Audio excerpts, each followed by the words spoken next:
All right, Matt, got an interesting longevity this week for you. So this comes from Nature Aging and is titled Implausibility of Radical Life Extension in Humans in the 21st Century. So one reason why I like this is because it obviously is biology and aging, which is what you're an expert in. But there's also a lot of math involved, which people might not know, but you have undergrad in math, I Yeah, I believe. do. I So have 2 undergraduate degrees, one in biochemistry and one in mathematics. Yeah. so the perfect person, I think, to talk about this. So this is Although it's been a long time since I've used my math degree. So yeah, it's impressive to me what I've seen, at least at work. So this is kind of I want to give sort of an overview of what we will be diving into. So brief history of human life expectancies, 1750s to now. Which countries have the top life expectancy? Sort of defining radical life extension, the probability of making it to 100 years of age, defining and understanding morality compression.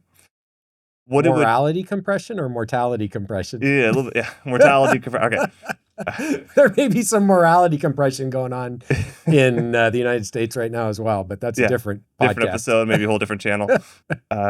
What it would take to raise life expectancy by 1 year. That's one that surprised me quite a bit. Yeah. And then we will end with some questions I just have for you, as usual. All right, sounds good. I think this is a really interesting topic. First of all, this study comes from J.L. Shansky and some of his colleagues. And for people who don't know who J.L. Shansky is, he's a demographer who's been very active in the field for many years, and is really, I think, one of the leading thinkers around the impact of health outcomes, disease, and geroscience on life expectancy. And he did this really interesting analysis that I use all the time, comparing the effect on life expectancy for a 50-year-old woman if you cure cancer or cure heart disease compared to the effect that happens when you slow aging. And, as we've talked about on the podcast, it's like you get 3 years if you cure all forms of cancer and 3 years if you cure all forms of heart disease, and only about 7 years if you cure both. But if you slow aging, you can get 20, 30 years of high quality life. And he's the one who actually did that analysis initially. So he's also done some really interesting economic analyses of the impact of slowing aging. And he's the guy who coined the term longevity dividend. So he's really been, I think, a really influential and important voice in the field for a long time. And this particular question, I think, is really interesting. So again, the title being Implausibility of Radical Life Extension in Humans, there's been this debate really since I was a graduate student that I've been aware of it, of, are we approaching limit to human life expectancy, or are the increases in life expectancy that we're seeing throughout the 20th century going to sort of continue indefinitely? And I think this is a really interesting take on that. But I mean, maybe one of the places we should start, I know it was on your list, I think it's maybe useful to start here, is just what do we even mean by radical life extension? Because I think that means different things to different people. And it's funny because, in the paper, they sort of talk about as if there's two camps, right? There's the camp that they end up falling into, which is that life expectancy increases are plateauing, that we're approaching what they call a soft limit. There's the camp that the increases in life expectancy throughout the 20th century are just going to continue to increase, right? Those are the two things they're differentiating between. And they're suggesting that the people who believe that life expectancy is just going to keep increasing believe in radical life extension. But there's this other camp, which I think is actually more vocal in the broader longevity community. I don't think any scientists actually fall in this camp, but in the broader longevity community of people who think that life expectancy is going to increase exponentially. In other words, that we're approaching, this idea of longevity escape velocity, right? So that's what I immediately thought of when I was thinking radical lifespan extension. I thought that's what they would be talking about. But what they're actually talking about is not that, not the idea that we're approaching, some point in the future where people born today have no life expectancy because, it's just going to keep going up faster and faster and faster, and technology is going to get better and better. They're really comparing just a continuation of 20th century changes indefinitely. And what they actually mean by radical life extension is an increase of 3 years in life expectancy per decade. That's not a huge increase, right? Again, that's saying you'll get in the next 30 years, you'll get about 9 more years of life expectancy at the population level. Mm. So again, I just want people to understand that's what they mean by radical life extension. 9 years over the next 30 years. Mhm. I think most people watching would not, when they hear the term radical life extension, that's not what they think of. So what's the U.S. life expectancy right now? Like high 70s? Yeah, I mean, it differs for men and women, and it differs a little bit on who you ask, but I Mhm. think it varies between mid 70s to low 80s, depending on the organization that Okay. you're looking at. So for easy math, let's say 80. So 30 years from now, so 2050 about would be 89. Right. Would be considered radical for the U.S. That's how they're defining it in this study, right? Okay. Yeah. Do you think it would be helpful to go over sort of just like a brief history of life expectancy, Sure. like when we've had the big increases? Yeah, I mean, I think it's useful to understand the sort of time frame that this study is considering as historical increases in life expectancy, and then what they're basing their model on for why they argue we aren't going to see this 3 years for every decade. Okay. The way that they approach this is first laying out the case for what happened to life expectancy. And they look specifically in 10 nations that are Mhm. already pretty long lived. So these include most of the countries around the world that have the longest life expectancies today. Yeah. Okay, so Australia, France, Italy, Japan, South Korea, Spain, Sweden, Switzerland, Hong Kong, and then they added the United States for obvious reasons, even though it's not in the top 10, Mhm. which is pretty sad. Yeah, that surprised me first off. I was Yeah, that's thought a it would whole be. different episode around why it is that the United States is not Mhm. among the leaders for life expectancy or health outcomes, but we'll leave that for a different time. So they looked at these already pretty long-lived nations, or in the case of Hong Kong, cities, and looked at historically what happened to life expectancy. And there was this pretty dramatic increase in life expectancy throughout the mid 19th century to end of the 20th century. So historically, life expectancy increased, I think it was a year for every century, Mhm. going back 2,000 years or something like that. Yeah. And then between about 1850 and 1990, it increased pretty dramatically, right? So it was this extreme life expectancy increase of about 0.3 years per year or 3 years per decade. That's what we saw over that 150, 140 year period in these countries. That was mostly due to sanitation and decreases in child mortality, although there were also mortality reductions during middle age and old age that contributed to that. But the largest effects were due to decreased child mortality, improved sanitation, antibiotics, things like that. So I think the argument can be made that that increase in life expectancy was not from modulating the biology of aging primarily. And then they looked at the period from 1990 to now as the comparison to ask, have we seen a continuation of those trends of radical life extension over the last 30 years in these countries? And the short answer is no, we haven't. Mhm. In 2 cases, they were able to say that over about a 10-year period, there was a continuation of that 3 years for every decade. That was in Hong Kong and South Korea. At least in the case of Hong Kong, that largely could be attributed to tobacco control policies that were put in place, so fewer deaths due to smoking. Mhm. But even there, it was only for about 1990 to 2000, and then you saw what they call a deceleration in mortality reduction or life expectancy increase. If I remember correctly, they purposely stopped at 2019 because of COVID in 2020. Right, exactly. Okay. Yeah. So I mean, COVID obviously had a big impact on life expectancy in many nations, very big in the United States. And at this point, we don't know what the long-term impact, if any, is going to be from ongoing COVID-19 mortality. Hmm. It's going to be smaller than it was during the peak of the pandemic, but there may Yeah. be an ongoing component. At the time, I remember hearing that for most places, at least U.S., life expectancy went down a couple years during COVID. Like Mhm. this doesn't touch on that data, but is that That's right. accurate? Okay. Yeah, it definitely went down. And it looks like it started to come back up. I think this is the question. Like, are we now plateauing, or will we start to see a rise in life expectancy that matches the slope between 1850 and 1990? And they argue strongly, and I think pretty compellingly, that the answer is no.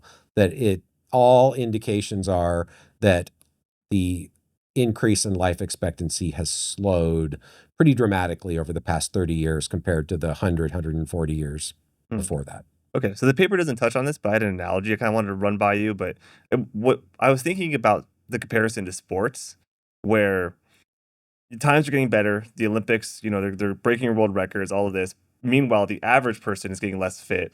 Obesity rates are higher. So you have this bigger delta sort of between the two. Is that the same with life expectancy, where you might have more outliers making it to 120, but then the average person could potentially stay the same or go down? Yeah, it's interesting. So that would be my intuitive assumption. Their data actually, I think, argues the opposite. So they report what they call, I think, a compression of mortality, meaning that instead of what you described would be what we would think of as what we call a bimodal distribution, right? So you would have a life expectancy distribution for maybe the majority of the population, which is unhealthy, and a different distribution for the small subset of the population that is healthy, right? Simplistic way to think about it. I think that's probably true. It may be the case that subset of the population that is healthy is too small to be able to see, and because of the way that we have approached healthcare, we have done a really good job at keeping unhealthy, sick people alive. So I think you would be more likely to see that bimodal distribution if you could assess health span quantitatively. But for life expectancy, it actually looks like the window at which people are dying is shrinking. So it's kind of gradually moving up slowly, but it's also getting smaller. So it doesn't seem to be the case that you see that disparity in terms of the percent of the population that's living beyond 100, at least based on their data set. That was actually a little bit surprising to me because, again, intuitively, I would have thought that's what you would see. Yeah. And having thought about it now more, I think that's what you see at the level of health span or health, but you don't see that at life expectancy because developed nations have gotten really good at keeping sick people alive. Okay. That's my speculative explanation for that. Yeah, that makes sense. So I want to kind of talk about the probability of making it to 100, because they kind of talk about that in there. When I was 14 on my MySpace, I had a bullet point saying I want to live to 100, and now I know that my chance for average population is 1.8% as a male. Probably smaller because I'm 6'3", 200 something pounds, and you have to look at family history and everything. But then again, probably larger as long as you maintain the health trajectory that you're on now, because this is going to be based on the general population. Okay, well, I'm going to keep that goal going. So for average probability, so for females, it was 5.1. For males, like I said, 1.8. The highest probabilities, which is Hong Kong, again, 2019, was females 12.8%, males 4.4%. Yeah. So quite a bit higher. Pretty striking how big that difference is, right? More than twofold for Hong Kong compared to the average for all of these nations. I don't recall, was that probability of 5.1 and 1.8 was not the United States. I think that was for all of the 10. It was averaging yeah. So it's probably lower actually in the United States. Maybe not. I don't know. We'd have to, I guess I shouldn't speculate because I don't know the answer to that. And then one thing they talked about too is no country showed a probability near 50% survival to age 100. Nowhere near. Yeah, nowhere near, which would be quite a bit lower, which that would be essential to hit radical life. Right. So again, this is where the math, it's a little bit complicated. So basically what they are saying is that if we were to continue seeing what they're calling radical life extension, so 3 years increase in life expectancy for every decade, then I think it's over like the next 50 years, what that would translate to is half the population living above 100. Some assumptions built in there that the distribution of life expectancies isn't going to change significantly, but more or less, that's a reasonable extrapolation. So what they're saying is we're nowhere near where we would need to be in terms of percentage of people living to over 100 if we're going to see continued radical life extension. I hate to use that term because I don't think most people think of that as radical, but that's the way they defined it here. Okay, so next topic is kind of understanding the math of what it would take to raise, we'll say, the U.S. life expectancy just by 1 year. So going from 79 to 80. Does the paper do a good job kind of breaking down what we would expect to see? Well, again, I think one way to think about this is that the easiest way to raise life expectancy is to reduce child mortality, Mhm. right?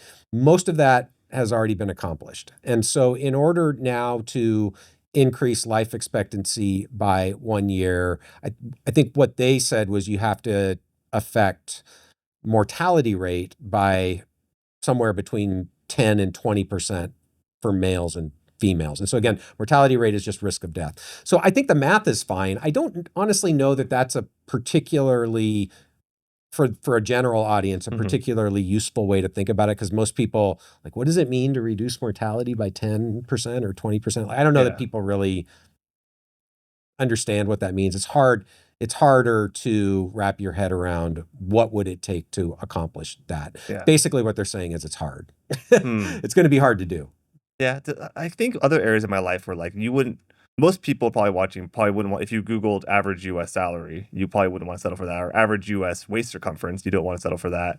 And so, I see this stuff, it's interesting about what the average life expectancy is, but at the same time, you're sort of an N of one and kind of trying to hit your own thing. So, Yeah, I mean, I think again, if you're thinking about it from that perspective, I guess the take home message from this paper for individuals, unless you are like a true believer in longevity escape velocity, mhm, yeah. isn't a lot in here, I think, that is relevant to what you should expect for yourself, other than in the absence of new technologies, new interventions. They focus specifically on geroscience and the biology of aging.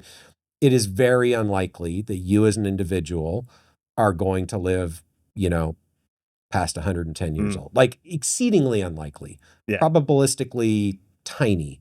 Yeah. Um, so, and again, that really shouldn't surprise anybody who has been in the. That's not going to surprise anybody who's in the field. Yeah. Um, but uh, basically, what they're saying is that the likelihood that we are going to continue to see, historical, and by historical, we're now talking 150 years, increases in life expectancy is very small.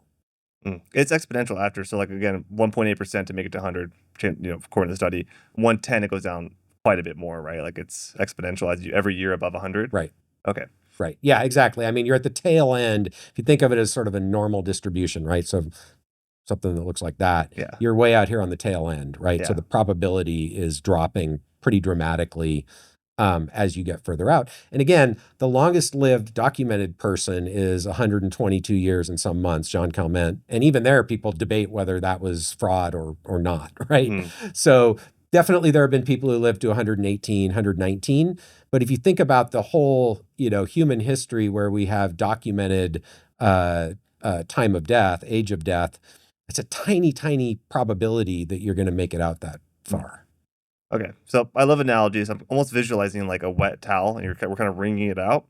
And antibiotics, vaccines, all of that, childhood mortality, that was the kind of the easy juice coming out. Yeah. And are we at a point now where would have to do a lot of different Well, interventions to get some life expectancy? I think one way to think about it is, the changes in life expectancy that happened between roughly 1850 and 1990 didn't involve the biology of aging, right? Mm, Basically, what we were doing was fixing the easy stuff, um, and allowing people not to die early from things that were pretty easy to prevent, and that now uncovered the biology of aging. So there were always mm, people, 2,000, 3,000 years ago, there were always people who lived into their 90s. You can find, ancient philosophers, right, that lived to be 90, even though some over 100.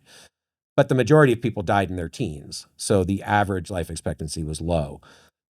Those people who lived to 80, 90, 100 got diseases of aging. Now what we've done is made it so the vast majority of the population experiences diseases of aging. And it turns out that that is probably more challenging to fix than antibiotics. I say probably because we really haven't invested much resources in trying to fix the biology of aging. So we don't actually know. Where we've invested resources is in trying to cure individual diseases, which is very hard. It may not actually be that hard to modulate the biology of aging in a way that will lead to continued radical life extension. And that's what they talk about in the paper. Mm-hmm. What they are arguing is that in the absence of that, we are unlikely to continue to see historical gains in life expectancy. I see. Because there's no more low-hanging fruit with sort of like the key public health or It's lifestyle a different, interventions. I don't know if it's low-hanging or not because we haven't really tried, I see. but it's a different barrier. And I think they call it the second soft limit or something like that, right? So I actually like the way they phrase that because they didn't say like, this is something that's going to be impossible to break through, but it's a barrier that we really haven't yet as a society tried to break through. And so if we were to put significant resources towards that barrier, which that barrier is the biology of aging, maybe we can break through it. I see. And then 150 years from now, there'll be a podcast looking back and saying that was yeah, maybe they'll fruit. be on the third one. I don't know. Yeah. They're like, oh, I can't believe they didn't think of that. Right. Yeah. So the paper gave this sort of radical life extension hypothetical scenario I wanted to read to you and the audience and kind of get your opinion on it. So if life expectancy were to reach 110 years, survival to age 100 would require around 70% of females to survive that long, with 7% also making it to 150, an almost impossible scenario based on the current data. So can you help break that down for me? Sure. Well, again, I think the simple take home here is that if we're going to get to the place where we go from average life expectancy being, 80, let's say, 85 in some of these countries, to 110, we would have to shift. They're making the assumption we're going to shift the whole survival curve, right? By, 25 years. Mm-hmm. Okay. In order for that to happen, if we just shift the survival curve, then a huge fraction of people have to live beyond 100 years old. Way bigger than it is today. We have to go from 5.4% to 70%, right? And that's just that, again, if you think about just the survival curve and just moving it 25 years, that's really easy to see. Mm-hmm. It doesn't really mean anything beyond that, other than they're trying to make the case we're a long ways away. None of the data supports that that's going to happen. That's absolutely true. I believe that life expectancy is plateauing. That's what the data pretty clearly tells us. I also believe that there are opportunities to do something about it, to break through this limit. I guess the way I would think about it is you could make exactly the same argument. Like if you really cared about C. elegans mortality and you went back before Tom Johnson and Cynthia Kenyon, discovered single genes that could double the lifespan of worms, and you looked at the worm data, you could make exactly that same argument. You would look at the survival curve and you would say, okay, 1% of worms are living past 25 days, right? Mm-hmm. Or 28 days, whatever it is. In order for us to see life expectancy in worms to go from 15 days to 25 days, it's going to require that 50% of worms live past 25 days. So going from 1% to 50%. That's exactly what they just said here. You could make exactly that same argument and you'd be like, that's really hard. That's never going to happen. And then Tom and Cynthia and others came along and mutated one gene and boom, we got farther than that. So this is what the data says. The data is telling a pretty clear story. That doesn't mean that it is not possible that if we actually put effort to understanding the biology of aging, that we can't lead to significant increases in life expectancy. And they say that in the paper. So I'm not bashing them at all, but I think that's the take-home message. I would say the take-home message is we had big changes in life expectancy over the last couple of centuries. And we know the reasons for that. We have sort of maxed out what we're going to get from that, and we have hit a wall, a soft limit, a hard limit. We don't know. We've hit a wall. We've really put almost no, so we are not going to see continued increases in life expectancy unless we can get past this limit. We've put almost no resources into trying to get past that limit. We've put all our resources into trying to cure disease and have ended up keeping sick people alive until they hit that limit. So if we put resources into that limit, it's unknown how much effort we're going to have to put into that limit to get past it. But there's no reason to believe that it's impossible to get past that. Hmm, okay. So they mentioned 150 is in that sort of hypothetical. Do you think the first person to make it to 150 has already been born? Given application of technologies that exist today, if that doesn't change, I don't think there's anyone alive today that is going to live even past 130. Hmm. Having said that, lots of stuff can happen between now and when people alive today, get to 100. So it is my hope and expectation that we will shift from the current biomedical, pharmaceutical, healthcare, disease care approach to putting effort to targeting the biology of aging and actually be able to get past that limit. I expect we will, Hmm. but Okay. I don't know how fast that's going to happen. And I don't know how hard it's going to be. I think I know the answer to this next one, but which areas of sort of gerotherapeutics have the most promise for sort of extending lifespan? Yeah, I mean, I think given the things that we know about today, this is a really important question. I think Hmm. most of the things that we know about today um, are not going to get, in my estimation, life expectancy over 100, Hmm. right? So if we take current life expectancy, 80, let's just say again, 80, 85, whatever, depending on the country, they're not going to give you 20 years of life expectancy. I don't think. They may give you 20 years of health span. They will, I think, but they aren't going to give you 20 years of life expectancy, probably. Or if they do, that's about the max.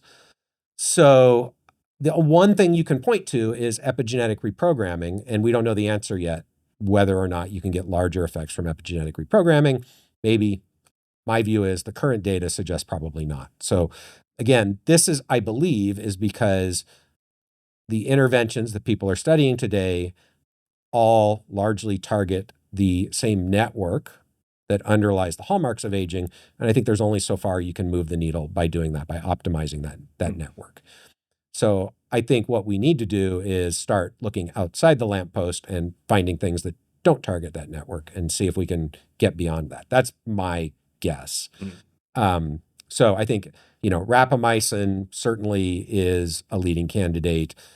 Lifestyle factors, of course, can impact life expectancy, although both of those things probably impact health span more than lifespan. Um, some of the other things like NAD precursors, metformin, you go down the list of things that people are excited about in the field, all target the same network, largely caloric restriction. Um, so, my guess is that we're going to have to get outside of that to be able to see radical life extension. Hmm.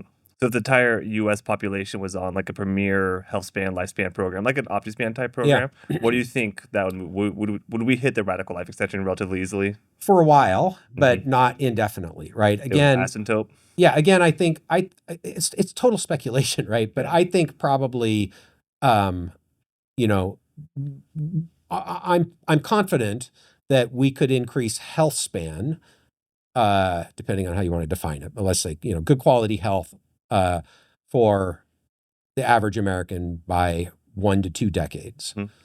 Would that translate to 1 to 2 decades of lifespan? Probably not. So let's just say a decade. Okay. I don't think you're going to do a lot better than that by optimizing lifestyle factors and by what I would call generation one geroscience interventions. Maybe combinations of those, but so far the combination data from the things we know about looks to me more like they're all targeting the same network and they're not giving synergistic additivity. Hmm. So that's my guess, right? 1 to 2 decades. Two is being optimistic for life expectancy. I think it's probably realistic for health span. Hmm. And you'll have more outliers. It makes me think back to sports where like more and more people compete in powerlifting nowadays. Yeah. So you have more world records because you have Well, more people who would be playing football are now playing, yeah, different they touch powerlifting. on this in the paper. So, as a percentage of the population, the increase in people living over 100 is not growing very rapidly. Hmm. The absolute number of people living over 100 of centenarians is growing rapidly, but that's because the population is much bigger, Yeah. right? Yeah. So we have a much larger population, the baby boom, all of that stuff in the United States and around the world, we have a larger population.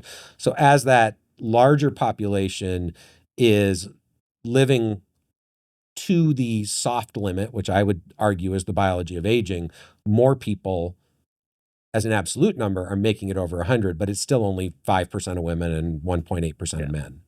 All right. So if you had to guess, where do you think life expectancy will be in 50 years from now? So 2074 about. Yeah. So I'm a terrible futurist. So I think there's a couple ways to think about it. So in the paper, they show that over the last 30 years, life expectancy increases in these 10 countries have been, I think they said, less than 0.2 years per year. Yeah. So that would be 2 years a decade, Mhm. right? Okay. So, and again, this is where the terminology is really kind of, it doesn't make a lot of sense because they're calling 3 years a decade radical. And what we've seen is less than 2. So it's not a huge difference, but it's slowing down. I think that's the key point. So let's just assume that that trend continues. Like if what we've seen over the last 30 years continues, over the next 50 years, we'll probably have life expectancy increases of around 1 to 1.5 years per decade.